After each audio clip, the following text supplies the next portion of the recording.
Good morning! Ito yung una nating gagawing video sa araw na to. Tinatawag na pork stir fry with beans. So, bago ang lahat, bago tayo magluluto, bibigyan ko muna kayo ng isang tip sa kusina. Okay, so dapat sa kusina ninyo meron kayong ganito. Lalagyan ng mga balat ng mga sibuyas, bawang at kung ano-ano pa. So, kailangan mo yan para mas madali mong malinis yung working area. No? So, dapat meron kang ganyan. Malinis para mas madali siyang inisin. No? Para palaging malinis yung working area mo.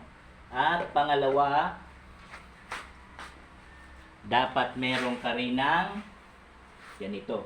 So ito ay combination ng tubig at ng sunrox or chlorine.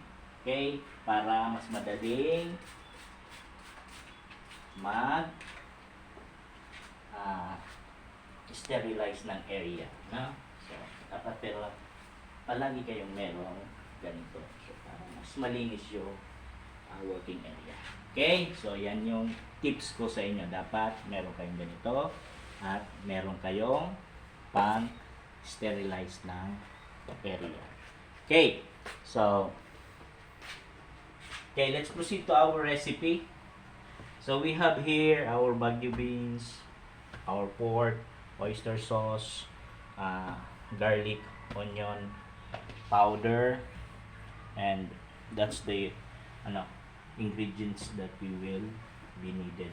Okay, so we also have oil and salt for our to taste.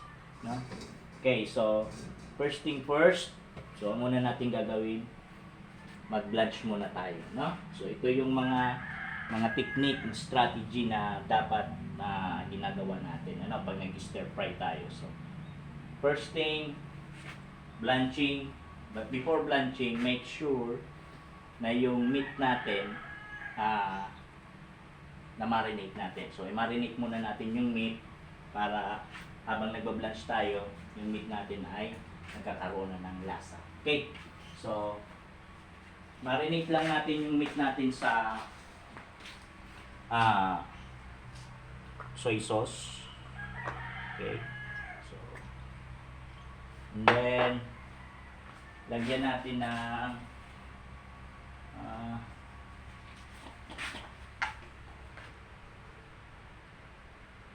okay, paminta. Okay na yan. Tapos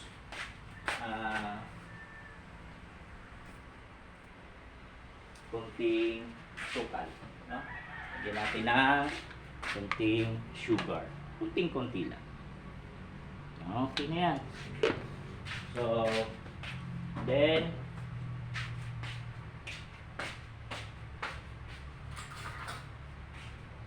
okay, let's mix them together. So, haluin lang natin siya. Haluin lang. Okay. Marinate lang natin na kasi maliit naman yung maliit naman yung slice natin ng meat. So, madali naman yan ma-absorb yung mga linagay natin mga ingredients. So, wala na akong masyadong nilagay soy sauce and black pepper or yung paminta. Okay na yan. Okay, so let's proceed to blanching. So, lagyan lang natin ito ng tubig. Okay. So, konti lang na tubig. Okay na yan. Okay. Lagyan natin ng kunting asin. Kunting asin dito. Tapos, pakuluan natin. And then, habang naghihintay na kumulo, so mag-prepare tayo dito na tubig, no? Para pag lagay natin dito ng ng beans, so para ma-stop natin yung cooking process ng beans. Okay, lagay na natin yung Baguio beans. Okay, so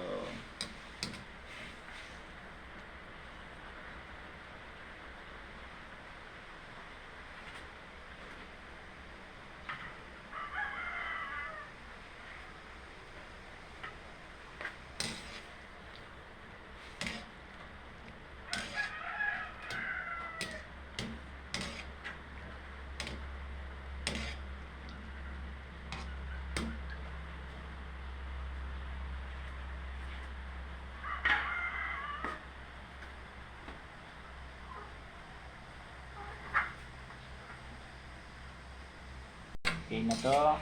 Pwede na.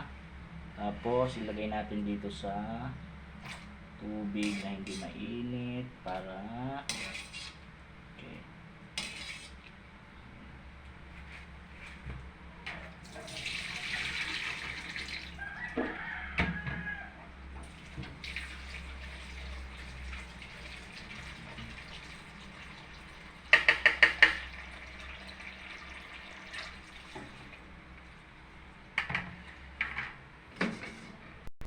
Okay, so yung marinate nating meat, so i-coat muna natin siya ng flour, no?